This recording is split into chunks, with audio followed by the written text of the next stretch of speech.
दोस्तों, हम लोग हैं आज मक्का की खेती में। और यहाँ पर हम लोग जो देख रहे हैं कि बहुत ही तरीके से इसको हाथ से लगाया हुआ है। और डिस्टेंस की अगर इसमें बात करें तो 24 इंच की डिस्टेंस है इसमें। और मैं 24 इंच की जो डिस्टेंस की बात कर रहा हूँ, इस पौधे से इस पौधे की दूरी ये 24 इंच की है। ये जो देख रहे हैं आप नाली, ये वाली। और ऐसे प्लांट टू प्लांट ये हम लोग जो देख रहे हैं ये 6 इंच की डिस्टेंस पे है। तो इसे और ज़्यादा डिस्टेंस पे भी लगा सकते हैं, कोई प्रॉब्लम नहीं है। और एक जगह पे एक ही दाना लगाना है। इसमें विशेष कुछ चीज़ें हैं, जैसे कि हम लोग अगर बात करें तो इस समय में अभी ठंडी का मौसम है और सबसे ज़्यादा अच्छा उत्पादन देने का समय होता है। दोस्तों, इस समय में इसमें इल्ली का प्रकोप आता ही है। ये मक्का की फसल में आजकल, पहले तो नहीं था, पर अभी जो ज़माना बदलता जा रहा है उस हिसाब से बीमारियां भी बदलती जा रही है। तो प्रकृति के साथ छेड़खानी हमने करी है तो प्रकृति भी छोड़ने वाली नहीं है। ये भी कहीं ना कहीं प्रकृति का ही अंश है। पास में हम देख रहे हैं यहाँ पे कॉटन की खेती हो रही है और इसी के पास में मक्का भी है। तो आपने देखा होगा गुलाबी इल्ली का बहुत बड़ा प्रकोप आया है आजकल कॉटन में। इसी तरह से मक्का के अंदर भी पहले कभी भी ऐसा नहीं देखा था कि इसमें कोई इल्ली का प्रकोप हो, पर अब तो अति हो गई है, बहुत ज़्यादा मात्रा में आने लगी है। तो प्रिकॉशन के लिए क्या ऐसा करा जाए कि इल्ली का हम लोग प्रकोप रोक सकें? तो सबसे पहला हमें फेरोमोन ट्रैप पर आना चाहिए। ओके, अगर फेरोमोन ट्रैप हम लोग यूज़ करना स्टार्ट करते हैं तो उससे कई गुना तक हमें बहुत बड़ी हेल्प होती है। इसके साथ साथ बवेरिया बेसियाना ज़मीन में हमें डलवाना चाहिए, जो एक तरह का बैक्टीरिया होता है। इसके अंडे, प्यूपा, इन सभी को वो ख़त्म कर देता है। वो मारता नहीं है, वो इनको खाकर ही ख़त्म हो जाते हैं, ख़त्म कर देता है। वो इतना अच्छा हमारा मित्र बैक्टीरिया होता है, मित्र कीट होता है और बहुत ही हेल्पफुल हमारे लिए होता है। अभी इसमें दोस्तों ये जो डिस्टेंस पर लगा है, आप देख रहे हैं इसमें नाली बनी हुई है। मक्का की खेती में इस समय में पानी काफ़ी लगता है और इसमें उत्पादन भी बहुत ही ज़्यादा आता है, जो कि बारिश में हम लोग देखते हैं बहुत कम उत्पादन आता है। जैसे हमारे यहाँ पर बीघे से चलता है जिस एरिया में हम लोग खड़े हैं, और यहाँ पर जो बीघा या फिर एकड़ की हम बात करें तो पहले मैं बीघे में बात करूँ तो 27,250 स्क्वायर फीट बनता है। इसके अंदर उत्पादन की अगर बात करें तो इस समय में अच्छी वेराइटी अगर हम लगाते हैं तो मिनिमम 25 क्विंटल और ज़्यादा से ज़्यादा 35 से 40 क्विंटल के आसपास तक पकता है। इसमें मेजर रिक्वायरमेंट होती है जिंक की। इसमें बहुत ज़्यादा मात्रा में जिंक की ज़रूरत होती ही है। साथ ही इसे अच्छे न्यूट्रेंट्स में बहुत ही ज़्यादा ज़रूरत होती है। तो सबसे ज़्यादा ज़रूरी है इसको कार्बन मटेरियल। केवल ये फसल नहीं, कोई सी भी फसल हो उसमें कार्बन मटेरियल की बहुत ज़्यादा ज़रूरत होती है। इसमें इसके पहले यहाँ पर भी कॉटन लगा हुआ था और जहाँ पर हम लोग पास में हैं इसमें भी मक्का प्लान होने वाली है। आप देख रहे हैं यहाँ पर ये भी कॉटन का ही पूरा फील्ड है और इसमें कार्बन मटेरियल देखें तो इसी के पत्ते काफ़ी ज़्यादा मात्रा में ज़मीन में जो गिरते हैं वो कार्बन का सब्स्टिट्यूट है, कार्बन ही है। और ये बहुत जल्दी गलता है और फिर से कन्वर्ट हो जाता है। तो इसके साथ साथ यहाँ पर एक कुट्टी मशीन हमारे यहाँ पर होती है जो इसको पूरा पीस के बारीक कर देती है। तो ये जैसे ही इसकी चुनाई हो जाएगी उसके बाद में अभी कुछ ही टाइम में, अगले 8 दिनों के अंदर अंदर ये पूरा क्लीन हो जाएगा और इसमें भी मक्का प्लान हो जाएगी। एक चीज़ और इसमें बहुत अच्छी निकल कर आती है, जैसे मैंने आपको दिखाया कि ये 24 इंच पर लगा हुआ है। इसको एक और तरीके से लगा सकते हैं जिसमें और ज़्यादा अच्छा रहेगा, स्प्रे और सारी चीज़ों के लिए वो बेटर होता है।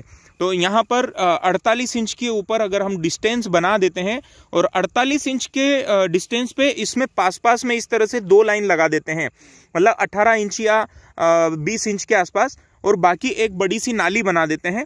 वो नाली और ये बेड जैसा पूरा बेड नुमा हो जाता है, उसमें उत्पादन और ज़्यादा आएगा। उसके पीछे रीज़न होता है यहाँ का जो रूट का डेवलपमेंट है वो पूरा का पूरा यहाँ पर आएगा। इसमें 3 तरह की रूट होती है। सबसे पहले मूल रूट जो ज़मीन के अंदर गहराई में जाती है। सेकेंड रूट होती है जो सेकेंडरी जिसे हम बोलते हैं और उसे बोलते हैं रनर रूट। और थर्ड होती है जो वाइट रूट का जाल बनता है, वो होती है फीडर रूट। अब ये 3 रूट में सभी का अलग अलग पार्ट होता है। जो मूल रूट होती है वो इस पौधे को अच्छे से संभाल के रखने का काम करती है, पानी ज़मीन की गहराई से लेकर आने का काम करती है। सेकेंडरी रूट होती है वो पौधे का बिल्डिंग ब्लॉक को डेवलप करती है नीचे से और ज़्यादा मजबूत बना कर रखती है पौधे को, ताकि उसका तना बहुत ज़्यादा अच्छा बने। थर्ड रूट होती है, जो फीडर रूट होती है, वो ज़्यादा से ज़्यादा भोजन को उठाकर पौधे के लास्ट पार्ट तक भेजती है। अभी यहाँ पर हम देख रहे हैं ये वीड इसमें आ रहा है, तो किसान क्या करते हैं, इसको गुटाई करेंगे, इसको इस तरह से करेंगे कंप्लीट। तो ये क्लीनिंग होने के साथ साथ इसकी जो रूट होती है वो रूट भी कट हो जाती है।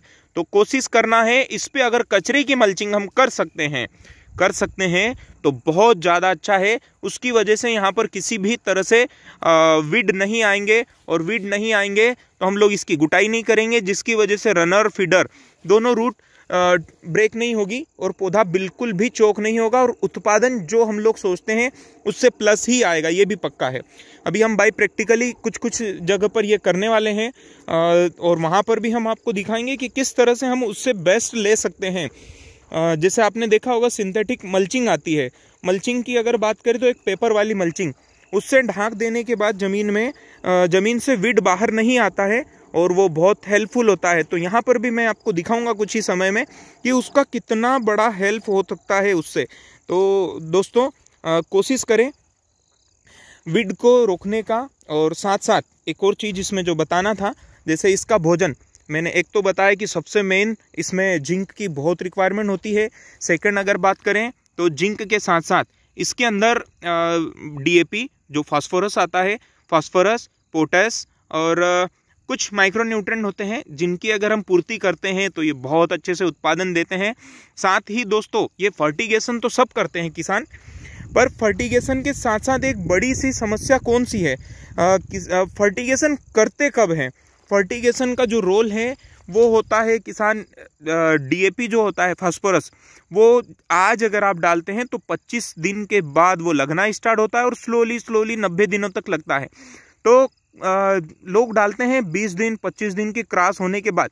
कोशिश करना है आज ही डाल दें, वो इतना ज़्यादा हेल्पफुल रहेगा, बहुत ज़्यादा अच्छा हेल्प करेगा, क्योंकि आज ही डालेंगे तो 20 रोज के बाद वो लगना स्टार्ट हो जाएगा। इसके अंदर जो पेरी आती है, यहाँ पर पॉइंट बनते हैं, इस तरह से पत्ते नुमा पेरी आती है।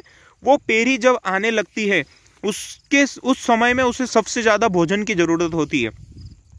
तो कोशिश ये करना है हमें समय पर इसका फर्टिगेशन का रोल बिल्कुल समझना है, और बेसल डोज में ज़रूर ध्यान देना है। और स्प्रे में जैसे अभी जो समस्याएं दिख रही है, जैसे मैंने आपको बताया कि अभी सबसे बड़ी समस्या इसमें इल्ली वाली आने वाली है। तो अगर ये सब नहीं कर पा रहे हैं तो नीम ऑयल ज़रूर लेना है। उसके साथ में हम लोग कोई भी कॉन्टेक्ट सिस्टमेटिक जो इंसेक्टिसाइड होते हैं, जो इल्ली नाशक होते हैं, वो हम ले सकते हैं। और कुछ पौधों में देख रहे हैं ये थोड़ा सा कमजोरी दिख रही है, इसमें नीचे से भी कीड़ा लग चुका है।